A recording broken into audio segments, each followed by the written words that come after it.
So, a good Erev Shabbos on this Friday afternoon. You know, this week's Torah portion, we read the most powerful story, perplexing story that has troubled all the rabbis and scholars. And it's a story of Abraham following God's commandment and bringing Isaac as a sacrifice at Mount Moriah. And of course, at the end, God tells him, don't do that. Don't touch the child. There's many discussions about this by the rabbis, but I wanted to touch on one idea which I thought was so powerful.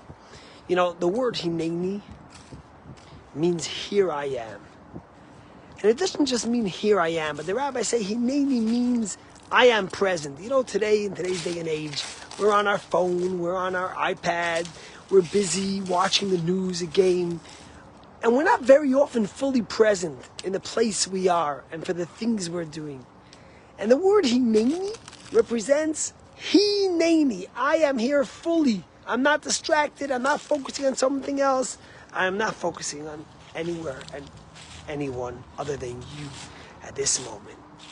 And the rabbis say that the story of the Akedah, we have Hineni first when Abraham is called by God and he says, Hineni, I am here. And then we have Hineni when Isaac calls Abraham and Abraham says, Hineni, I am here.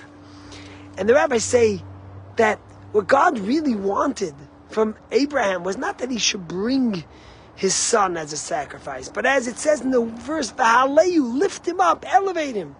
God wanted Abraham to be able to inspire his son. And how could we inspire our children for a greater cause, something that's greater than you and I, something that's greater than the house we buy, the car we drive, the vacation we go on, the clothing we wear, the gadgets we have? How do we inspire our children? And the answer, of course, is the first thing is Hineni. When we say, I am here to God, the first way we inspire our children is when our children know that our relationship with God is one of undivided attention.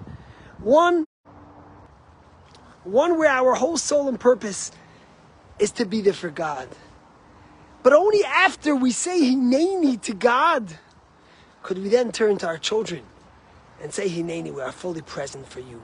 Because when our child sees our commitment to something greater than what benefits you and I, when our child sees that we are uplifting them, we are bringing them up to a level of sacrifice that's a purpose, we live in a purposeful way beyond ourselves, then we look at our child and when they call us, we say, Hineni, I am fully present here for you.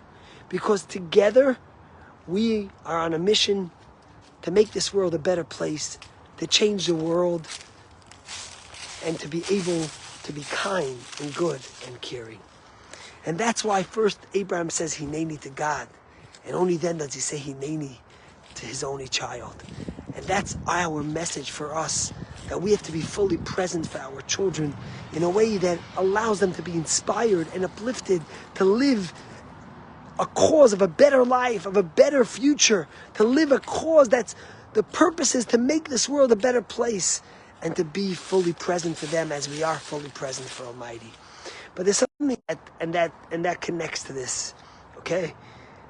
When God tells Abraham to bring his child as a sacrifice, it says God speaks to Abraham.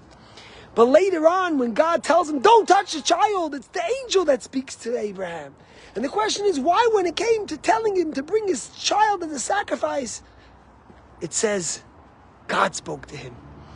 But when it says to bring the kid away and to protect him, it's a very powerful one. And it's a message for each and every one of us. When it comes to slaughtering, to sacrificing someone, it doesn't mean physically, but when it comes to hurting someone or causing them shame or pain, we don't do such a thing unless we hear a directive from God alone.